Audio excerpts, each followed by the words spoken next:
Dictation start होगी 5 second बाद।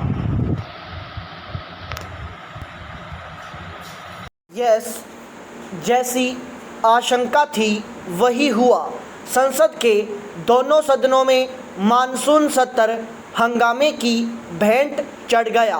Corona, महंगाई और कृषि कानून जैसे मसलों पर व्यापक बहस के बाद सरकार भी कोई ठोस कदम उठाएगी, यह उम्मीद की जा रही थी। लेकिन लोकसभा के सत्र के पहले दिन मंत्रियों का परिचय तक नहीं कराया जा सका तो आखिरी दिन राज्यसभा में हंगामे की जो तस्वीरें सामने आईं वे लोकतंत्र को शर्मसार करने वाली हैं।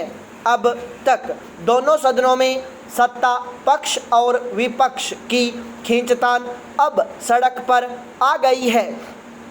सत्ता पक्ष और विपक्ष दोनों राज्यसभा में उपजे हालात के लिए एक दूसरे को जिम्मेदार भले ही ठहरा रहे हों, लेकिन इस सवाल का जवाब किसी के पास नहीं कि आखिर जनता से जुड़े मसलों पर लोकतंत्र के मंदिर कहे जाने वाले इन सदनों में चर्चा का वक्त हमारे माननीयों के पास क्यों नहीं है।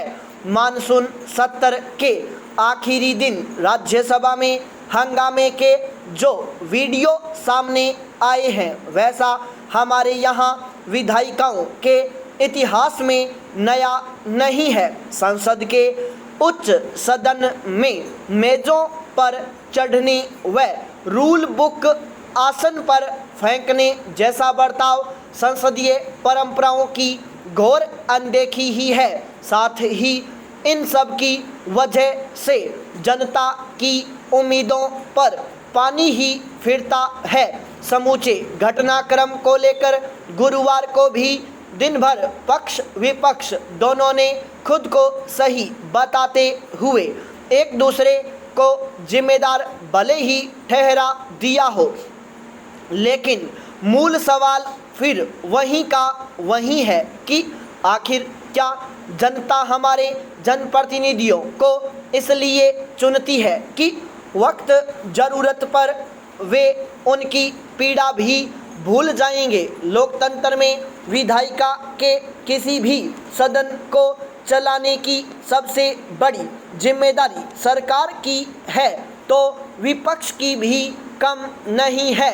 लोकतांत्रिक व्यवस्था में सबको अपनी बात कहने की आज़ादी है, लेकिन मनमानी की नहीं। फिर यह चाहे सत्ता पक्ष की हो या फिर विपक्ष की। हो सकता है कि राज्यसभा के इस घटनाक्रम के बाद कुछ माननीयों के खिलाफ कार्रवाई भी हो जाए, लेकिन ऐसा दृश्य विधायिकाओं में देखने को भविष्य में नहीं मिले, इसकी पुख्ता व्यवस्था आखिर क्यों नहीं की जाती। अब तक के अनुभवों से यही सामने आया है कि कभी सत्ता पक्ष और कभी विपक्ष की हठधर्मिता की गतिरोध बढ़ाती है। गतिरोध भी ऐसा जिससे हमारे लोकतंत्र की जड़ें कमज़ोर होती ही दिखती हैं। देश की जनता अपना कीमती वोट देकर जिन उम्मीदों से जनप्रतिनिधियों को भेजती है वे भी समय की कीमत नहीं समझ रहे। यह दुर्भाग्यपूर्ण ही है।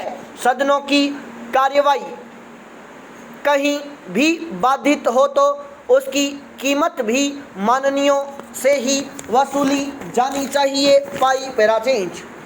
7 अगस्त 2021 को भारत ने कोरोना को परास्त करने की दिशा में ऐतिहासिक उपलब्धि हासिल करते हुए वैक्सीन की 50 करोड़ खुराकों का आंकड़ा पार कर लिया है। 16 जनवरी 2021 को प्रधानमंत्री नरेंद्र मोदी ने दुनिया के सबसे बड़े वैक्सीनेशन कार्यक्रम की शुरुआत की थी। यह शुरुआत इतनी आसान नहीं थी। मोदी सरकार के दखल से अनिवार्य लाइसेंसिंग की प्रक्रिया आसान की गई ताकि अन्य वैक्सीन उत्पादक कंपनियां भी इससे जुड़ सके और वैक्सीन उत्पादन में तेजी आ सके। कोविशील्ड और कोवैक्सीन के साथ साथ स्पुतनिक का भी देश में उत्पादन शुरू हुआ। इसी 7 अगस्त को जॉनसन एंड जॉनसन की कोविड वैक्सीन को भी मंजूरी दी गई। 50 करोड़ वैक्सीनेशन डोज लगाने का आंकड़ा निस्संदेह मील का पत्थर है, लेकिन हम इस गति को बनाए रखेंगे और इस वर्ष के अंत तक हर देशवासी को वैक्सीनेट करने में सफल होंगे। मोदी सरकार 75% टीके खरीदकर राज्यों और केंद्र शासित प्रदेशों को मुफ्त दे रही है। इतनी बड़ी आबादी को मुफ्त वैक्सीन मुहैया कराना भी अपने आप में एक रिकॉर्ड है। इस साल के अंत तक हमारे पास लगभग 136 करोड़ वैक्सीन डोज उपलब्ध होंगी। अगस्त में लगभग 25.65 करोड़, सितंबर में 26.15 करोड़, अक्टूबर में कुल 28.25 करोड़, नवंबर में 28.25 करोड़ और दिसंबर में 28.5 करोड़ खुराक का उत्पादन होने वाला है। अन्य वैक्सीन को मान्यता देने की प्रक्रिया भी सरल बनाई गई है। केंद्रीय औषधि मानक नियंत्रण संगठन ने टीकों की फास्ट ट्रैक मंजूरी के लिए कई कदम उठाए हैं। क्लिनिकल ट्रायल और वैक्सीन के अप्रूवल के लिए फास्ट ट्रैक प्रोसेसिंग सिस्टम बनाया गया है। पाई पैराचेंज भारत की वैक्सीन यात्रा कई अवरोधों को पार करते हुए इस मुकाम तक पहुंची है। प्रधानमंत्री ने 14 अप्रैल 2020 को ही वैक्सीन टास्क फोर्स गठित कर दी थी। वैक्सीन टास्क फोर्स गठित होने के 15 दिनों के भीतर ही वैक्सीन निर्माण के मार्ग में आने वाली सभी बाधाओं को दूर किया गया। एक और 135 करोड़ लोगों की रक्षा के लिए दिन रात काम हो रहा था।